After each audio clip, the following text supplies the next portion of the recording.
Good evening, podcast listeners and Radulich and broadcasting fans.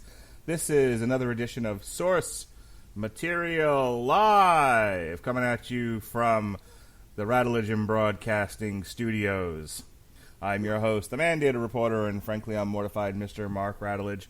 And tonight, this week, we're looking at the Batwoman character. We previously reviewed her elegy storyline, the elegy trade paperback, when Elseworlds came out. This week, we're looking at Batwoman Volume 1, The Many Arms of Death, which came out in 2017. It's the first 4 issues of the DC Universe Rebirth iteration of Batwoman, which sees the titular hero Kate Kane going on a James Bond-esque adventure with her gal pal, the daughter, niece, relative of some sort of one Alfred Pennyworth. So, joining me tonight, as she did last week, to talk about Supergirl, well, now we're getting to the other one. Ladies and gentlemen, from Honeysuckle Rose Creations, Alexis Hejna, how are you? All these female superhero comics and reviews would have made a lot more sense if Wonder Woman was able to come out when it was supposed to. Yep. We actually had lined all this stuff up to have this massive superheroine release with all these. And then, of course, the world started to burn down, and now Wonder Woman may never see the light of day, along with everything else. Yep. But hey, if anything, the Radulich and Broadcasting Network, we're committed, or we should be committed, whatever you like. In any case, how much Batwoman have you read? Have you read anything since Elegy? Did you read anything before Elegy? You there? Everything just... Yeah, you zonked out there for a second. I was asking, what's your Batwoman reading like? Had you read anything after we did Elegy last year, or a year, 2 years ago? Have you read anything before that? No, Elegy is mostly all I know, or plus the CW show. Those who haven't read Batwoman Elegy, first of all, plug, go check out our review. Secondly, we talked about it, and I think the thing that I took away from it, not only was it a great story, but it is probably one of the most beautifully laid out comics I have ever come across. It's kind of a weird thing, but the layout and the way that the story moves from panel to panel is very, very creatively done and very lovely, and I highly recommend that book as a must-read for anyone who wants to go into the comic book industry. I feel like there was a Batman animated movie that had some version of Night of the Batwoman. Night of the Batwoman. Have you ever seen it? I have not, although I have seen probably the best clip from it. Have you seen it? No. What are we talking about? There's this great scene where Batman's in a room investigating, and a hired thug comes and goes, "Hey, who's in there?" And he opens the door, and he sees Batman standing over the dresser looking for clues, and the goon just kind of stands there for a second, mouth agape. And Batman just looks at him, and the goon shuts the door and walks back, and another guy's like, "Hey, did you see anything?" And goes, "Nope." And he walks away. I was like, I am not getting involved in this. That was a great scene. What was the name of that one again? It's Mystery of the Batwoman. That's it. Mystery of the Batwoman. Okay, yeah, I'm looking for it in the list in the Wikipedia page, and I can't find it, but that's okay. I'm sure it's there somewhere. I did watch it. I did enjoy. I did enjoy that animated movie. So I'm not as familiar with Batwoman, just like you. I did a little bit of research when we did Elegy, and we're really looking at this just because it's a setup for us to talk about the show tomorrow night on our next podcast. But it's an interesting story. It's just 4 issues long, The Many Arms of Death. It's the first 4 issues of this 2017 series. And what Goodreads tells us is the newest chapter of Batwoman's life begins here. Monster Venom is the hottest new bioweapon on the market. And to break up the syndicate spreading it around the world, Batwoman's going to have to return to the place where she spent some of her darkest hours. So, what happens here is she's on the hunt to see who is spreading around the monster venom, which takes her to this remote island, this kind of pirate island type place. And we got a flashback to when she was there previously and she had hooked up with the woman who ran the joint. She is no longer there. Now, Alexis, pick up here because this is where I got a little confused. I guess there had been a second gal that came along, and that gal turned into the villain. The story's villain. I think it's the name. There's like Tahani or something like that. I read it that Tahani was already on the island, Mm-hmm. and then Kate Kane showed up, and Tahani got jealous, basically. Okay. Those who are a little curious about the monster venom, this takes place following, the aftermath of the Monster Men. So if you're a little confused, then congratulations, like me, you forgot to read the previous comic. I did read Rise of the Monster Men. It was pretty good. It was a crossover with the various Bat titles and the entire Bat family. It's a bunch of people taking Venom, turning into crazy monsters, and our titular heroes beating them up all through Gotham. Yeah, not related to Bane or Venom from Marvel.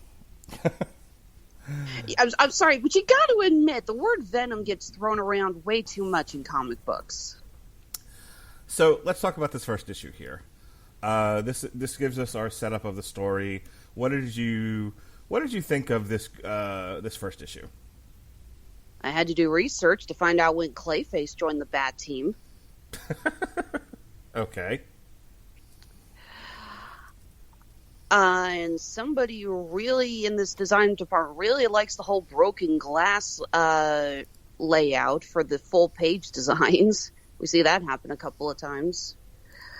Again, I was a little confused because I am an idiot who didn't do the prerequisite reading before sitting down to read this. The fact is that this is also taking place after the Rebirth series in the DC Comics, so there's a lot that can get really confusing. I still say doing Flashpoint was DC's attempt at New Coke, and it was a bad idea. So the issue starts off, we are in Istanbul, not Constantinople, and we see a guy, he injects himself, Batwoman says, "Hey, stranger," and she goes to question him. He injects himself with the monster venom, turns into big, giant, horny monster. Not that kind of horny. And this is more like the Abomination from the Hulk comics, horny. Yeah, something like a cross between the Abomination and whatever Rick turned into. This is where we get to meet her Q, her gal pal. This is, I believe her name is Julia. Yeah, Julia Pennyworth. She's in the boat. She's master control. She's feeding Batwoman all the information. Batwoman takes on this monster. There's a big chase, and then she finally gets him to turn back into a human. And just as he's about to give her the information, he tells her about the many arms of death, and then boom, gets a knife in the head. And that is where we see, I believe her name is Tahani. I believe that is correct. We apologize if we massacre the pronunciations of some of these characters' names. As we mentioned many times before, we're white and we're idiots. So she throws the knife in the head. Batwoman is unable to stop her, and she gets away. So back on the boat, we see Julia and Batwoman and all their various equipment. She recognizes the blade, and she realizes, I got to go back where it all started. Coriana. The name of the island. It's in the Mediterranean. Let's see. They enjoy a drink together. And then we get a flashback. The Lost Year. Where she was stuck on the island and she met Deathstroke. Wait, no, that's a different character. So. Again, getting some pretty common repeats here and there. Did they ever establish what Kate was doing at Coriana in the first place? Because it literally just starts with her falling in, I'm assuming it's either a swimsuit or her underwear. I got the impression she was cliff diving and she bumped her head. Yeah, bumped her head on the coral and apparently cracked her skull open. Okay. Folks, if you're going to go cliff diving, please be careful. So this is where she meets Sophia. Sophia fishes her out of the water. She meets Raphael. He's Sophia's right-hand man.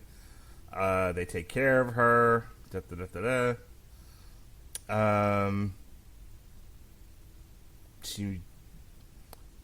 There's a little more interaction with Sophia and Tahani. And then we're back to present day where they show up at Coriana again. And Batwoman comes to the island, and she sees Raphael. Raphael says, "Hey, is that you? I knew it was you." And immediately stabbed in the back. "Why did you come back, Batwoman?" And then a great song, "Running Up That Hill," is the name of the next issue. So, a lot of mystery here, some backstory, some fun stuff to get us going here. I was hooked. I wanted to see where this was going. I like a nice international mystery going on, where we jet set around the world trying to figure out what's what. Any thoughts on this? Any further thoughts on this issue? I did love the bit where after the guy, well, for a lack of better terms, hulks out, and Julia comments, "Hi, I knew he was going to do it. So did he have fur or scales, or what did he have?" And she's talking over the intercom. We find out later that she is literally playing like bad guy bingo from her headquarters, and I just love the idea that she's gotten so used to this that something like that is almost a game for her. That's kind of fun.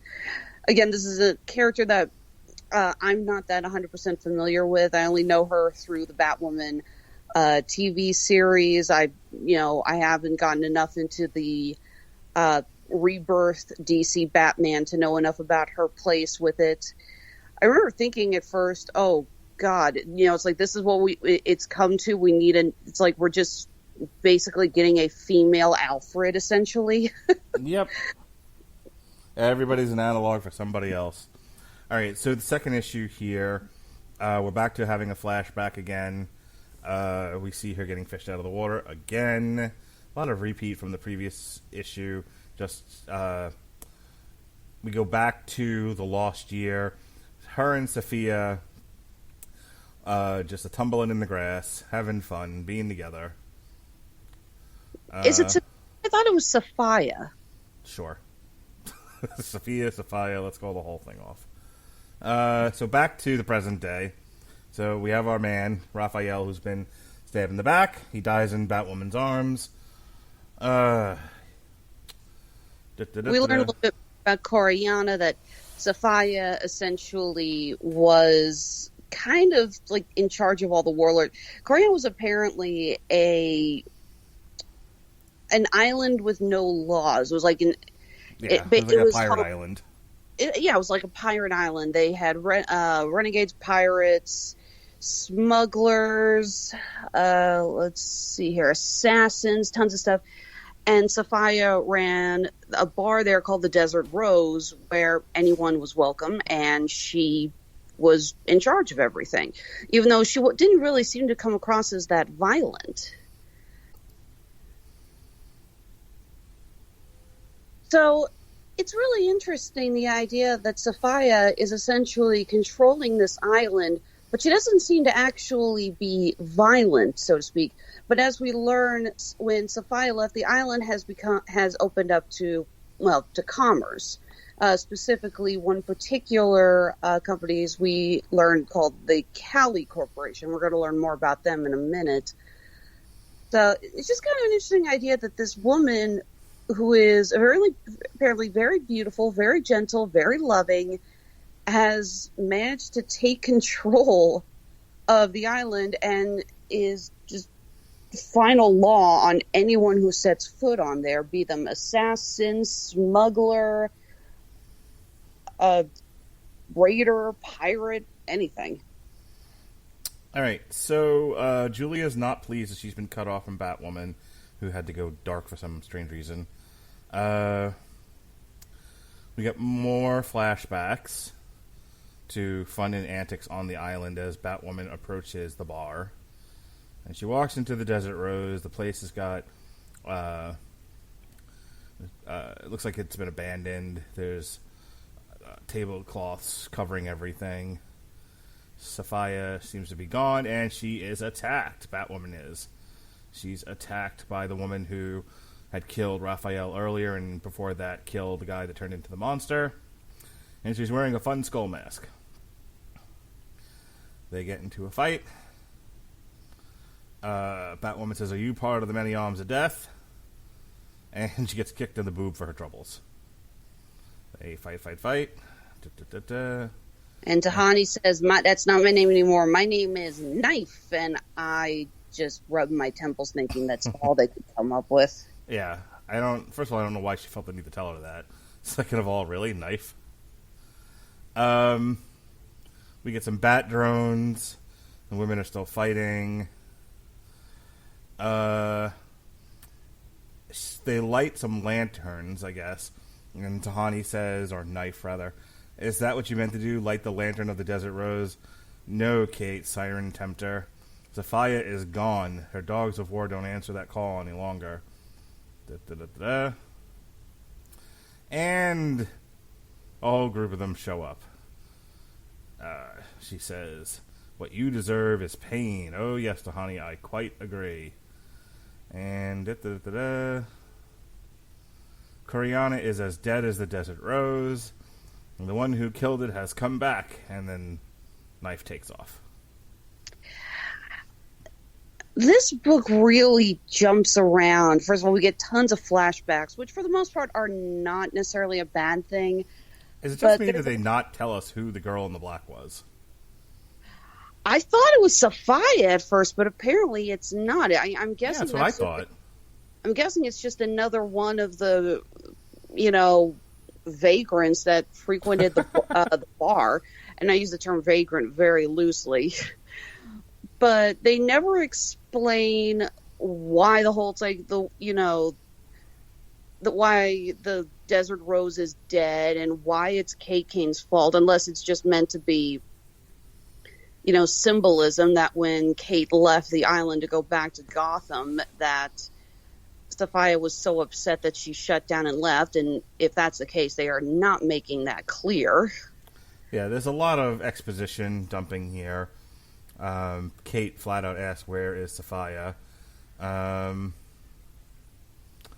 then a year ago, the outside world came to Koreana. An invasion, not of armies, but of individuals, of industries. The island was bought up. And the day the Cali Corporation came, Sophia was gone. So that's what happened there. So then we shift over to the Cali Corporation. I feel like, a steady hand could have made this into like a TV, adapt this for the CW or turn it into a movie, because I think there's something here. I just don't know how. I mean, I didn't mind the comic. I just think this probably deserves to be more cinematic than it is. You see, what I was actually thinking was, at first I thought the Cali Corporation and the Many Arms of Death would be a really great setup for the second season of Batwoman, but 100% agree. But I honestly don't know if that's the way they're going to go, seeing that Ruby Rose has sadly dropped out of the show. My theory is still that she's unable to do the stunts thanks to that injury she got herself while filming the first season. But yeah, I don't know if they can really go with that with a new Batwoman or how they plan to do that. But again, I think this could be really good potential for the CW series, especially with the incredibly creepy owners of the Cali Corporation, Elder and Younger. And yes, that is seriously what they call themselves. Yeah, it's just not great on names. All right, so here we get our introduction to the Cali Corporation and our introduction to Elder and Younger. We get our our pod people, villains. Yeah, and we find out Knife is working for the Cali Corporation. Yeah, it's so bizarre when Kate goes to see him in the new book here. It's like they say what is we share a father. Our mothers delivered us at the same moment, 10,000 miles apart, one at noon, the other at midnight. And they hold their hands and they go, we're twins. And it's so freaky. Very freaky. All right, so Knife gives their report, and that is the second issue all the way done. We are now into issue 3, Double Down in Koreana. So far, so good. I mean, a little confusing here and there, and you weren't a fan of the jumping back and forth, which this is what they did in the show Arrow, and I thought Arrow, visually handled it better. Sometimes I think it is better to do that sort of thing in a more like a television or a movie medium and not a comic book. Really depends on how deft your hand is at getting the information across and not confusing the shit out of people. So we see a guy. This is years ago. Another flashback. Ibadan, Nigeria, years ago. We have a guy who killed a guy in an alley, and he's eating a piece of fruit. And I think wait, no, that's not a guy. That's Tahani. When she was first found. Oh, that's her eating the fruit? Yeah, Oh. although the way it's cut, you really can't tell. I'm sorry, I'm just going to be blunt here. Oh, that's you Tahani, you said. Yeah, that's Tahani on the ground there who is eating the fruit. And yeah, I'm just going to be blunt. You cannot tell that that's a woman. No. Oh, you're right. Okay, I see it now. Yeah, her name is Tahani. All right, so this next part, I got to ask you. So Kate Kane, this is supposed to be her undercover. Why is she fucking Harley Quinn white? What? I have no idea. I thought at first it was a stylistic choice to make her stand out, but they've already given her the Ronald McDonald red hair. I do not get why she looks like a frickin' vampire. Yeah, I was just like, this is the worst undercover costume I've ever seen. You stick out like a sore thumb, lady. A really odd choice, because again, Batwoman is not pale white. She's a normal human being underneath the costume, so I don't know why she... again, Harley Quinn would have made more sense here. Alright, so she goes undercover there. Then we go back to the Sequoia. Alright, Batwoman faces off with Elder and Younger. They are holding hands because they're twins, like twins do. And we get a funny joke about creepy twin bingo from Julia, which is pretty funny. Yeah, well, it's trying to read what some of the other... Come play with us, Danny. And dreadlock motorcycle albinos and mythological twin names. I can't read what... Yeah, although I think the other one is dressed in gold, and because, yeah, they are. But I can't read what the other ones are because of the placement of the tokens in Julia's hand. I mean, obviously the whole dreadlock albino things is a reference to the Matrix. So Kate is trying to buy the Desert Rose. This is all might be just a ruse to get information. I think it is. Talking, and then we have Tahani in the shadows. More talking. We're still at this conference table. Holy Christ. And then she gets jumped on by a knife again. And Julia has found out that apparently the plan is for the Cali Corporation to just blow up the island. They've apparently planted bombs all over the place, and they're just going to blow it up. Yep. So, around the time she figures that out, Knife jumps on top of Batwoman. Quick change later, Batwoman's in her gear, and they fight. And Batwoman goes back to the island. Batwoman is able to get into her costume disturbingly fast. It reminds me of that one line from Supergirl Season 5, the first episode, when all the characters show up to fight at the Pulitzer Award. And Alex shows up in her ball gown, and she's like, how do you all change so fast? Let's see. Batwoman finds all the missiles. Knife finds her again. More fighting. Well, not all the missiles. I think they mentioned that she's got tons of missiles all over the island. This is just one cache. I could be wrong, but I think that's what they're implying. And then Knife walks into a trap, and the people that saved Batwoman the first time are all there to ambush her. And that's the end of issue 3. So, we get to our final issue, Black Star. Issue number 4, and that concludes our story here.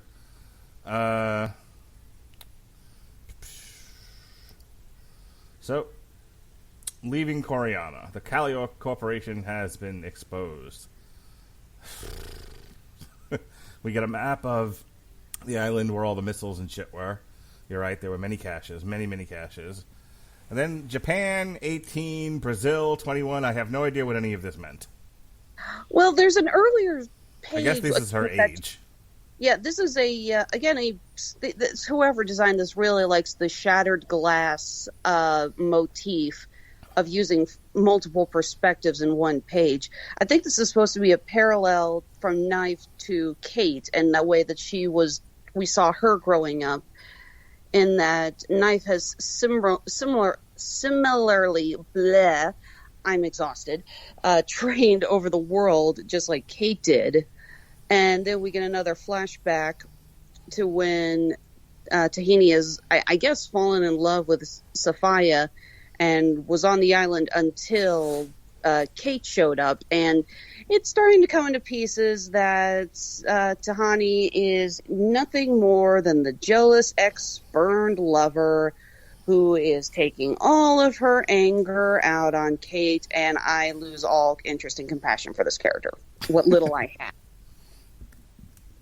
Okay. So we're back to fighting in the cave. Fighting.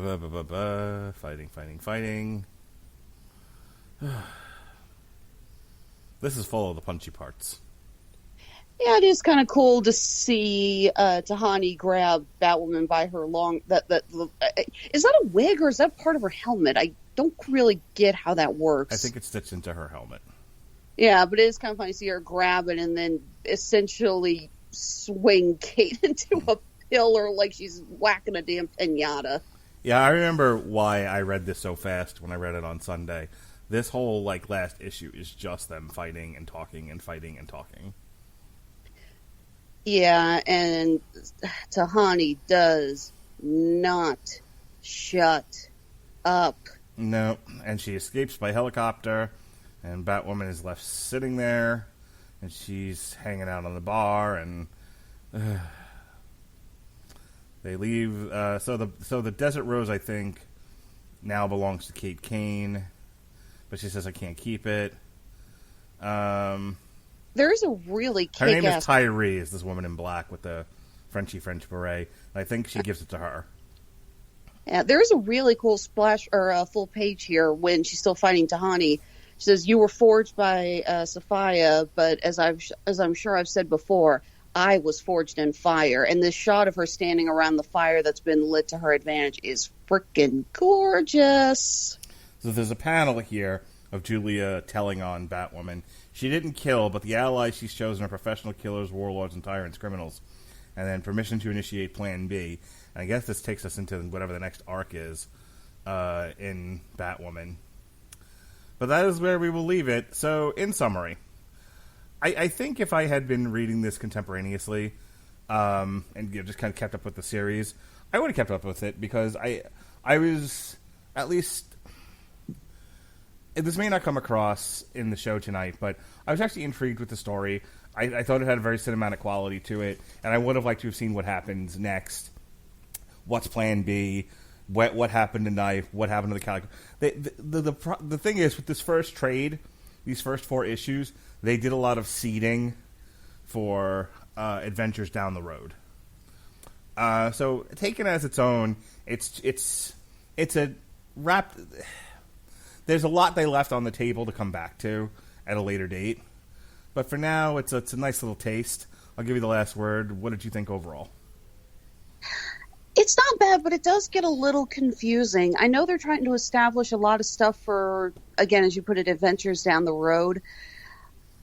But I think I would have liked a little bit of a, for lack of a better term, stronger roots in this. I would have liked a little bit more of a definite answers of how things were going. Especially since the whole thing about the monster venom just kind of peters out. After Raphael gets stabbed, we never hear a single word about who's been dealing the drugs or if that's been connected back to the Cali Corporation. I mean, I'm putting 2 and 2 together. Obviously it has. But it just kind of bugs me that the minute that she lands on the island, all of a sudden we essentially get a completely separate movie. Yeah. I would have liked it better if they had managed to connect her year or the story back more to what she was doing in the first place, or vice versa. Again, I don't like comics when they start telling a story and you realize it was just a segue so they could tell a completely different story and they just didn't know how to start with that. Yeah, or the expectation is you have to buy these 5 other comics series in order to keep up with what's happening in and around the story. It's like, no, just tell your story, please. Exactly. All right, well, that'll wrap us up for tonight on Source Material Live. Kind of a short show, but, this short book, so it fits. Tomorrow, we'll have a much more extended conversation about Batwoman, the series, and Alexis and I are just going to drink our way through it. Every time Alice... Every time we have to talk about Alice on this show, and them, changing sides and banding together, and then trying to kill each other, and then banding together, and then trying to kill each other. Boy, does this show go in concentric circles. So we're just going to have to drink our way through it, Alexis. I swear to God, if you have to take a shot every time someone says, no, Beth is dead, you're going to need a liver transplant. And then this Wednesday, myself and Jesse Starcher will review the new Mushroom Head, A Wonderful Life. Next week is going to be it for Alexis for a little while. She'll be doing the Harley Quinn Poison Ivy series, issues 1 through 6. David Wright and I will be reviewing Harley Quinn Season 2. It was amazing, and I highly suggest everyone watch it. And then Alexis Hejna will be back to do the first 10 episodes of the Looney Tunes show original series on HBO Max. So go ahead and check that out.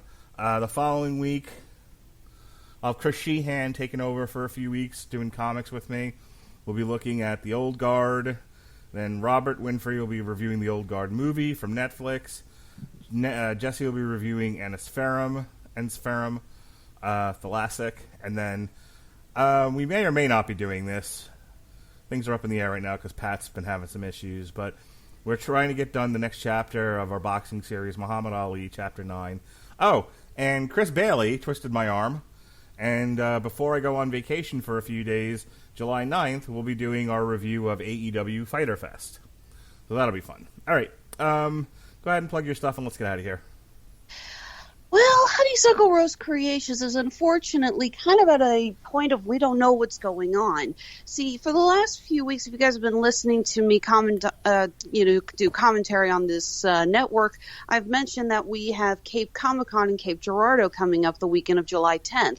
However, here in the Midwest, the state of Kansas has just issued a shutdown with ordinances for masks and shutting down large gatherings. And if that happens in Kansas, chances are pretty good it's about to happen in Missouri. So a lot of us are on edge whether or not the convention is going to get canceled or rescheduled at the last minute. I'm going to be blunt. I haven't even purchased my hotel yet because I really don't know what's about to happen. But, of course, we are still online. We still have our shops on Etsy and Handmade at Amazon. We've just restocked all of those. I am going insane making earrings, dangly Scrabble tile earrings from Avatar The Last Airbender. Let me put it this way. I just checked my Etsy store. It'll tell you when someone has your item in the cart, even though they haven't checked out yet. 11 people have these earrings in their carts at this moment. So I think I'm going to go spend the rest of my night making more of those. Of course, you can always find us on Facebook, Instagram, and Twitter. And stay tuned to that. We will be publishing updates whenever we get them on shows, whether or not they've been rescheduled, canceled, or the like. I'm still waiting to hear from all of our fall shows and late summer shows. But again, I think just like the rest of the country, everyone's just sort of sitting back and waiting to find out what happens before we make any decisions. So either way, the online shops are still open. Honeysuckle Rose Creations, the intersection of geek and chic. All right. Well, this has been Source Material Live. We're keeping the flame alive for Jesse Starcher, who is out there giving up ends to the good people in Ohio. We hope he comes back soon, but until then, we'll keep trudging along. Good books, bad books, and weird books in between. For Alexis Hejna, I'm Mark Radulich. Be well, be safe, and behave.